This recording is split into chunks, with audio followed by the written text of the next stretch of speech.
Nonfiction is broken up into, I guess, two categories, two, maybe three. The first one is narrative, that you're telling a story. The second is how-to, prescriptive, how to kill your wife, how to wash your car, how to have a better emotional life at work, whatever it is. The nice thing about prescriptive nonfiction, and I use this a lot when we're doing workshops, is you get it very quickly that it's much more of a formula. You have to be of a certain level in sort of the national consciousness in order to really get traction. So I'm a really great guy, and I've lived with the same woman for 75 years. Oh my God. I'm really old too. So I'm this really old great guy, and I have tips on how to stay married for 75 years. If I were writing that same book and I was married 5 years, and I'm just some schlub living above my parents' garage with my wife, it would be hard for you to want to buy that book. Well, what do you know about it? But if I've been married for 75 years, that gives me some kind of expertise that nobody else has. Like, look, I'm 100 years old, I've been married for all these years, and I know stuff that you don't. So it can be just that level of expertise. But a lot of ways, it's a lot bigger than that. It's speaking regularly, having radio shows, TV shows, writing regularly for major newspapers and journals, doing spokesperson gigs. So a lot of ways, what you're trying to say is, I am a demonstrated expert, and you have to believe me because I really know what I'm saying. So the question is why are we going to believe you? And again, because you have to keep in mind, the thing that I think a lot of authors don't realize is your book is going to go on the same shelf next to the Stephen Kings and Dr. Phil's and all the major authors out there. It's not like, I'm not Stephen King. Your book is going to go on the same shelf as that. It's taking up real estate in the bookstore. So you have to be at a level that the bookstore wants to cover it. And how do you get to there is sort of the big question. Well, being a journalist has helped me enormously as an author. Number one, being a journalist teaches you not to have writer's block because you're on deadline. And when I started out in this business, I was working for I was working for a wire service, and then a daily legal paper that closed at like 1 o'clock every day. It was an afternoon paper. And so those years, I had to get up and write whole stories before noon, which I would fuel myself with coffee and cigarettes. Those were the days when you could smoke in offices. And I was in Springfield, Illinois, and I learned to just sit down with my material and put that first sentence down and just start writing and don't stop until until you think you've gotten to the end of your story. So with books, I have the same ability. Obviously, I don't sit down and write the whole thing to the end in one day, but I take it in bite-sized chunks, and I do have a word count for myself daily that I try to meet sometimes when I'm working on the first draft. And so that's one way it's helped. The other way is obviously the whole, especially with the longer magazine pieces, the need to organize and structure material, and that has been an enormous help to book writing, I think. The learning how to organize material. It's not brain surgery doing nonfiction writing. It does require, I think, a certain amount of attention to facts, obviously, diligence, being willing to listen to people that you're interviewing, preparation in advance. Before you go and meet somebody that you're going to interview, have some questions written down. After you interview them, I don't always follow my own advice, but it's very important to, after you interview people, take notes about what happened right then and there. Don't wait until the next week, because the fresher material you will want when you're writing. And as far as fact-checking, Fact checking is, the book publishers don't do it, or they do, but they don't devote as much energy and resource to it as the newspapers and magazines that I'm used to working for.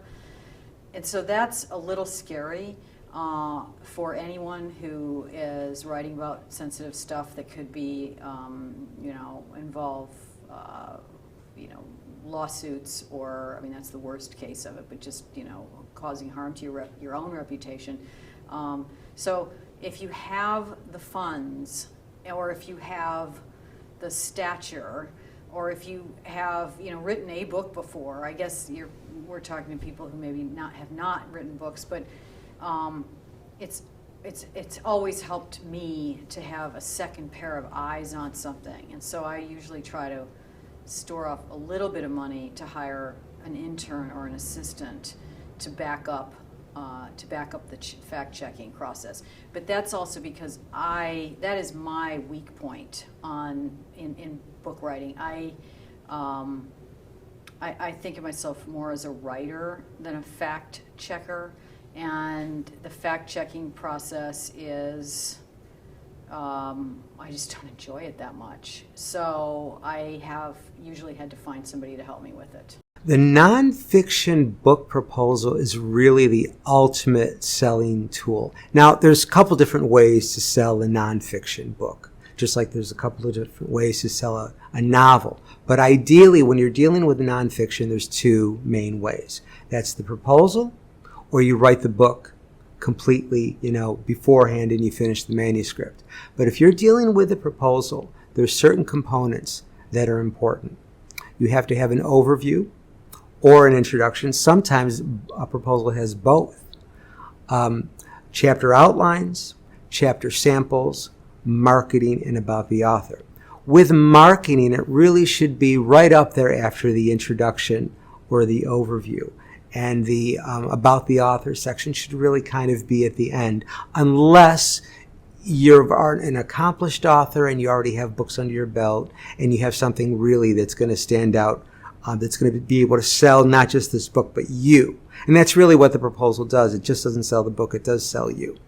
But all of those components are important, and yet if they're not structured in the right way or presented in the right way, it doesn't matter.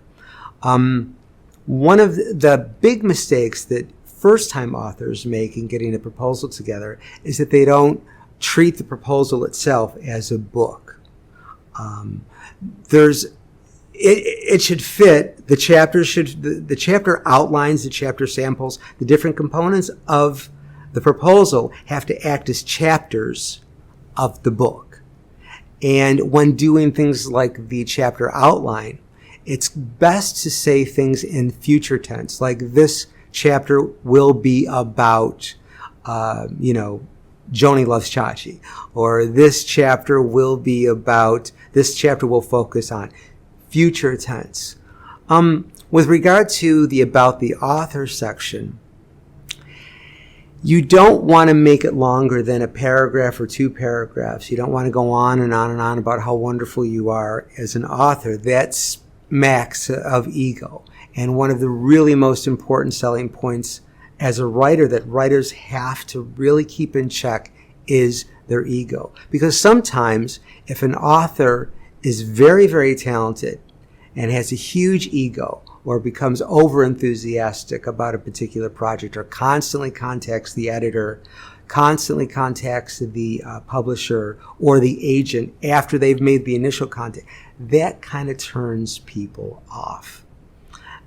So you want to be as carefree and show your confidence without being cocky. And you do that by, being very professional, not emotional. You can be funny, show humor, show you're clever, but it's a balance. It's all a balance. So the biggest mistake that authors make when putting together a nonfiction proposal is doing a 3-page author section or about the author section, or they don't write in the proper tense in the chapter outlines, or they don't understand that the proposal itself is really a book, whether it's 20 pages long or 40 pages long. And it depends. Sometimes if you're an accomplished author, you can make it a one-page nonfiction proposal. It doesn't have it could be like a query letter almost, but that's only if you're established. If it's your first book, then you better prove in the proposal, in each component, what the market is, that you know the market, and why it is that you in particular are the person that should be able to write this book like nobody else.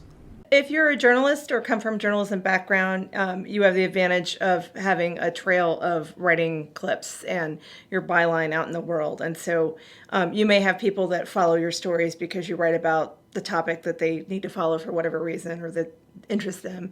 So that's a natural way if you're coming from journalism that you already have an audience, and you also have the credibility of the brands you write for. Additionally, there are dozens of time-consuming ways to build author community, but I would say, and again, it depends on the kind of writer you are, but for me, because the book I was writing about was sort of a conversational topic, I lined up an appearance at Town Hall Seattle, which isn't always focused on just here's an author, here's their book, but let's get a group of people and have a conversation. So we got some economists from Zillow and some professors from University of Washington and the NPR, local NPR affiliate interviewer from there. And then we had a kind of this debate and a lot of audience interaction. So I'd say think not about just selling your book, but think about getting the topic on people's minds, and then instead of promoting what's between the covers, promote the topic, and then they'll want to buy your book. So I'd say that's one way. There are many things I probably should have done that I didn't do, such as become an expert Twitter champion, and which I never really have mastered. And I do use Facebook quite a bit. My publisher arranged what's known as a radio book tour. And so that wasn't with respect to my situation running around doing elder care and executor work. It was more because my book was, again, kind of a conversational topic, and I'm a chatter. So they put me on all these radio interviews, and some were live and some were pre-recorded, and I could do them from my phone. So that was actually that was helpful and also very interesting to see what all these different DJs would ask you. Well, one of the things I teach in my course is, I jokingly say at the beginning of the course, I tell the folks that the 3-ring binder with material that we give them at the beginning of the course, to just toss it into the trash on their way out the door because it's going to be obsolete. Things change so fast in social media, and that's the same thing in publishing. So if you're working on a nonfiction project, that subject matter, if you had to wait for traditional publishing, might be obsolete.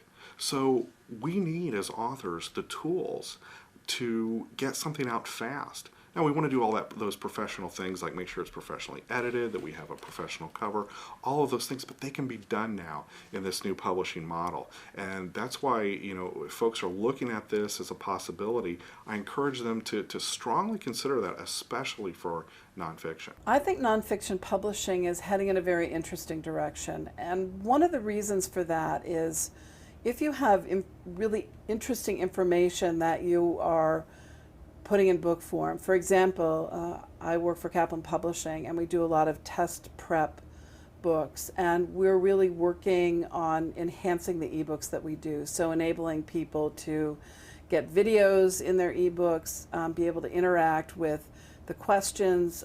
For example, their Roots just came out with an enhanced ebook, and as part of that ebook you get interviews with the author, you get all of the interviews that were done at the time that the book came out on all the newscasts, which is really interesting since it came out back in the late 70s. So it's a very different time, and the information is quite fascinating. It's almost like looking at a documentary. So I think the exciting thing is that people are going to be really focused on nonfiction and enhancements that they can do in the ebooks. And that's not to say that people won't still read books. I do believe that there are still many, many topics that lend themselves to being read in book form. I think the ebook revolution is very exciting, and I think it's exciting for a number of reasons. One, as I said earlier, I believe that it really gives you an opportunity to do incredible things with books. If, for example, you get a box of flashcards, say, and the way that you've used flashcards for years and years and years is to hold it up, to try to test yourself, or to have someone else hold it up and you try to guess the answer and then you flip it over. Well, what does it do for you if on your iPhone you can just touch your iPhone and it flips over for you?